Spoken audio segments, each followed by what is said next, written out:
What has been the most incredible coincidence in history? What about the twin brothers back in the 70s? One was hit and killed on a moped by a taxi driver. Almost a year to the day later, the other brother was hit and killed on the same moped by the same driver carrying the same passenger. That's some coincidental shit. Imagine being that passenger though. Oh come on. Dude, you are the worst cabbie ever. A mate's dad, a lawyer, once dialed the number of a client, a doctor. A woman answered, sounded a little confused, but said that yes, doctor, name, was there. When the doctor came on the line he sounded a little confused too, but they discussed the case. At the end of the call, the doctor said, by the way, how did you get this number? You gave it to me. Said my mate's dad. No I didn't, I'm on a house call. The lawyer reads back the number, they realize he had misdialed. After his sister's suicide, a man vowed revenge on Harry Ziegland, the suitor who had broken his sister's heart, prompting her to take her life. The brother shot at Ziegland, who fell to the ground. Believing his task done, the brother shot and killed himself with the same gun. However, the bullet meant for Ziegland did not strike him. Instead, it lodged itself into a nearby tree. 3 years later, Ziegland was working to clear that same location and used dynamite to remove the tree. The explosion sent the bullet flying, striking and killing Ziegland. Ducking lag. There's a whole thing with the King of Italy meeting his doppelganger. They had a ton of life experiences that were identical, family names, birthday, home locations. They got murdered the same day. Victor Emmanuel II, for anyone that wants to look it up. Edit, Umberto I, not Vic II.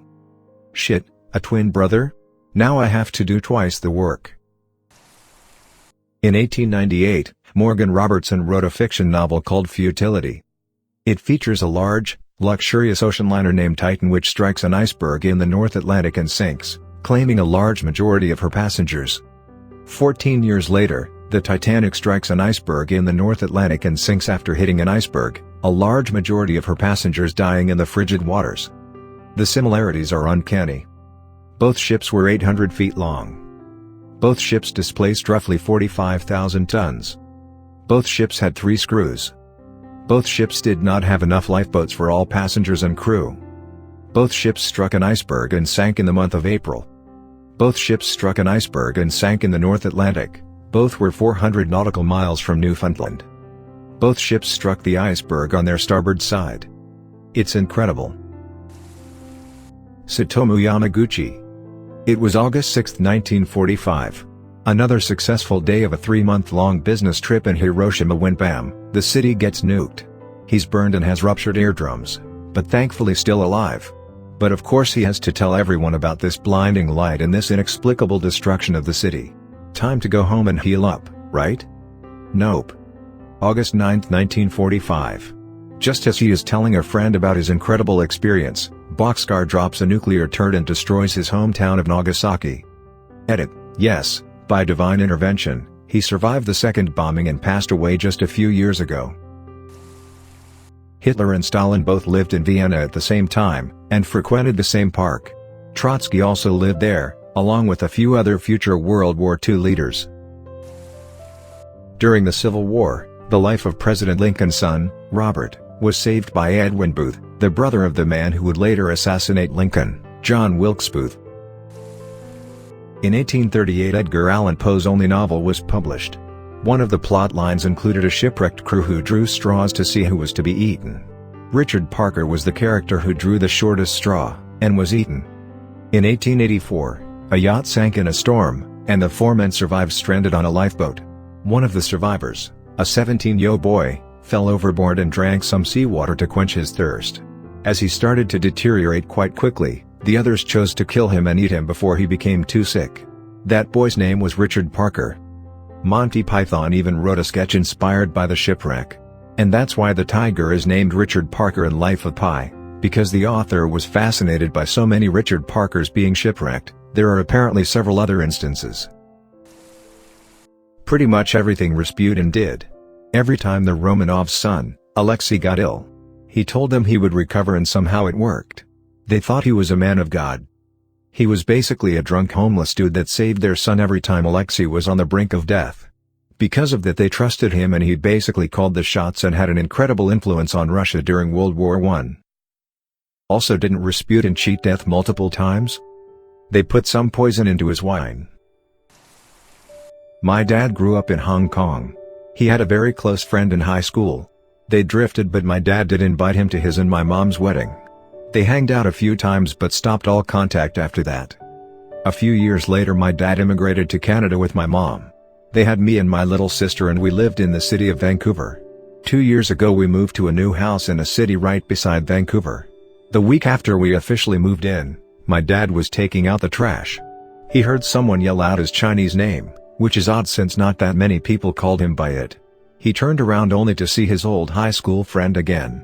Turns out his friend also immigrated to Canada and not only that, lived in the house directly beside ours. He also has a son and a daughter, both around the same ages as me and my sister. This was the first time my dad had seen his friend in over 25 years. Richard Nixon meeting Louis Armstrong at a New York airport in 1958 just before he was about to get caught in security with 3 pounds of marijuana. Nixon offered to carry the bags, without knowing their contents, and Armstrong got his pot through airport control. 3 pounds? Goddamn. Back in the day weed was real weak so you could smoke an entire joint like a cig and get about 1 hit worth of today's weed high. In the months leading up to D-Day in June 1944, 3 of the 5 code names for the beaches where the amphibious landing would take place, Gold, Sword, and Juno, showed up in the crossword puzzle of the Daily Telegraph, a British newspaper. MI5 got involved and arrested the editor on suspicion of espionage. Turns out the man was completely innocent and just happened to have those words in the same paper in those months. A personal, mildly interesting coincidence. My birthday is February 14, 1990. My uncle's birthday is February 14, 1960. His uncle's birthday was February 14, 1930. So, your nephew will be born on February 14, 2020? Heard this on NPR a few weeks ago. A woman once wondered how a person knew who they should spend the rest of their lives with, so she wrote her name on a few dollar bills with a Sharpie. Years later, a guy she was dating gave her one of the bills framed and said, "Hey, look, I found a dollar bill with your name it." She married him and didn't even tell him the story until after the wedding because she didn't want to freak him out. My best friend used the name anal_bliss as his tag in Counter-Strike, which made all of his old friends giggle when he married a woman surnamed Bliss 15 years later. Thomas Jefferson and John Adams both died on the same day, which happened to be on the 4th of July 1826 of all days, 50 years to the day after they both signed the Declaration of Independence. Adams' last words were "Jefferson survives." Unfortunately, Thomas Jefferson had died earlier that afternoon. The stars really aligned on that day. I'm late to the show but my family's own story of coincidence. When I was only 2 years/old my crazy parents bought a sailboat wrecked in a Florida hurricane. It was a beautiful 43 feet fiberglass antique vessel with massive holes in the hull. They spent 6 years fixing it up before taking the family on a sailing trip across the Pacific. We sailed from the western seaboard to Hawaii, through the islands and then stopped in New Zealand for the storm season. We were going to be in New Zealand for 6 to 7 months and decided to purchase a used car for our stay so we had a way to get around. The used car salesman told us that he used to own a sailboat and asked us what type of boat we had, to which we replied that it was a Hans Christian's. He enthusiastically replied that he also had a Hans Christian sailboat, which we thought was just used car salesman bogus. He told us that his boat was in Florida when a hurricane came through and threw it on the shore, making it was an insurance write-off. But he couldn't remember the name. When he finally remembered, he called out to us while he was leaving that his boat's name was Free Alphin, the former name of our sailboat. We bought a shipwrecked sailboat from Florida, rebuilt it, sailed it to New Zealand and 10 years later bought a car from the former owner of the sailboat, without ever knowing who he was. Edit. Even with my atrocious grammar and punctuation, my first gold, thank you random stranger. A guy in Australia won $250,000 on a scratch to win, which enabled him to afford some life-saving surgeries. The news decided to do a story on him and filmed him buying the scratchy, just as he did on the day when he won. A reenactment of sorts. As they were filming him, he scratched and genuinely won another $250,000 right there on camera. Video here. Damn, this guy is really good at reenacting. My grandfather on my father's side was a civil engineer in the military during World War II. He was sent to numerous fronts, from India to Baghdad to North Africa to Italy. He became a fairly high-ranking officer nearing the end of the war. My mother's parents met in North Africa at the same time. He was an accountant and logistics officer, she was a field nurse. They decided to get married, so they took furlough and went to Italy, post-Italian surrender. As I understand it, a high-ranking officer was required to sign your marriage certificate if you were getting married on base. Well, as the story is told, my grandfather, the engineer, was currently stationed in Italy at that base, having been transporting POWs from the Middle East. As a high-ranking officer, he wound up signing the marriage certificate of my mother's parents with little fanfare or consequence. Post-World War II, both parties wound up moving to Vancouver, Canada by coincidence. Although my parents are 9 years apart in age, they wound up meeting and getting together. A few years later, they wound up getting married, having no knowledge of the previous connection that existed between their parents. Over the years, it was digging at my grandmother why she knew the last name of her daughter's husband. It's a very unique last name. So she does some digging. Eventually she digs out her marriage certificate, and there it is, my paternal grandfather's signature. Unbeknownst to everyone, my parents had a connection dating back years to a military base in Italy because of a massive series of coincidences and a signature on a marriage certificate. Now that's a small world story. There's a whole episode of Radiolab about crazy coincidences. My favorite is the Jewish boy who studied abroad in Paris and rented the same old maid's quarters that his father had hid from the Nazis in for several years during the war. There was a This American Life episode, or one of those shows in that neck of the entertainment woods, about crazy coincidences. I believe they researched and validated all the stories they told to the best of their ability. My favorite story was about a man and woman met in college, fell in love, dated for a few years, then got married. One day, they were going through their respective photo albums, and the girl got to some pictures from when she was really young, 5 or so I think, and on a family holiday to Disney. The guy was excited, saying that they went on a family trip to Disney when he was around that age too. So he finds his photos of the vacation, and in the background of one of them is his now wife being pushed in a stroller by her grandma. Sorry if I butchered the details. I heard this a long time ago, but even if some of the specifics are wrong, the broad strokes are still pretty amazing. About 3 years ago my brother tried calling his girlfriend, they both live in Portland, Oregon, instead dialing the wrong number. It was a radio station in LA and he had won a trip to the Bahamas and was on air for being the correct sequential caller. I read one about a guy who was born in Asia to an American dad and, I think, Thai mom. His dad moved back to the US and they completely lost contact, mostly, it seems, due to the mother's wishes. The guy eventually grew up, moved to the US himself and worked in a gas station. One day, a customer came in with the same name as the guy's long-lost dad. He asks if the customer ever lived in Asia, and the part that really gets me is that apparently the dad had never been to that gas station before, and he wasn't even that low on gas, he just felt like he wanted to go in there. There was a movie with a similar plot once. George Lucas directed it. Name slips my mind at the moment. Obligatory preface that I am not a 9/11 truther. That said, the fact that Larry Silverstein, the owner of the WTC complex, would choose that day to forego his regular breakfast at Windows on the World, for the first time in 4 years, is pretty incredible. Windows on the World was hosting the opening event of an international finance conference that morning. It would have been packed. Had ticket, decided to skip it that year and go back home a day or two before.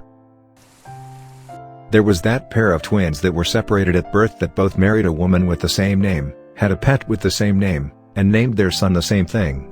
I'm a little too drunk to bring up all the other coincidences, but that was crazy. A Los Angeles man was being charged with the murder of a 14-year-old girl, but in his defense, he was at a Dodgers game at the time of the murder. He had the tickets as evidence, however the judge and DA ruled out tickets as evidence, because they were unable to prove that he actually attended the game. Coincidentally, Larry David and crew were shooting an episode of Curb Your Enthusiasm the same day at the Dodger Stadium, and the man ended up being caught on film, and when the episode aired, you were able to see in one of the frames. All charges against him were then dropped. 2 Russian cathedral enthusiasts visited the Salisbury Cathedral, UK, famous for its 123 meters spire. The same weekend a former Russian spy was poisoned in Salisbury. A Russian journalist who criticized Russian President Putin coincidentally ingested a fatal dose of polonium. Also, One of Putin's political opponents was randomly gunned down by bikers with semi-automatic weapons. Putin vows to capture the real killers, though, so we can all rest easy. The Mongols failed to conquer Japan only because a typhoon came and killed them. Oh, and then it happened again. They stopped trying after that because the gods clearly didn't want it. And this is where the word kamikaze, divine wind, originates. The assassination of Archduke Franz Ferdinand is up there. Basically, he narrowly avoided assassination during the day's parade, wrong word but you get what I mean. Later on the way to visit people injured during the first attempt, his driver makes the wrong turn and the car breaks down in front of a cafe which just so happens to be where Gavrilo Princip is sitting, who proceeds to assassinate Franz. Details are shaky on this one because I haven't recapped since high school, but you get the gist. I'm told that the first assassin took a shitty suicide pill and threw up after missing. How Freud, Tito, Hitler, Trotsky, and Stalin at one point lived within a mile of one another in 1913. They even all frequented the same coffee shop. Makes you wonder what was in that coffee? I feel like it's safe to assume Freud's coffee had a dick in it. Has anyone mentioned Randy Johnson hitting that bird with the pitch? Looked for it in the comments, but I couldn't find it. Hit? You mean obliterated? Not in history, but for me personally. I was at a conference in New Mexico one year, and there was a guy named Raleigh who spoke one morning. He was from New York, and at the time I wanted to live there, so I was hoping to speak to Raleigh so I could establish a contact. I didn't know anyone in NYC yet, so I figured any connection could potentially help me. I didn't get the chance to talk to him, and kind of forgot about it. Until a year later. I was in Chicago for the summer and I met a woman from Virginia. When I mentioned to her that I wanted to live in NYC, she was like, "Oh, I have a friend in New York. I'll get you his contact info. Raleigh's a great guy." It was the same ducking guy. Thanks for listening to another episode of Reddit X. Subscribe and activate the notification bell so you won't miss any stories. Feel free to share your own stories below in the comments. Have a good day.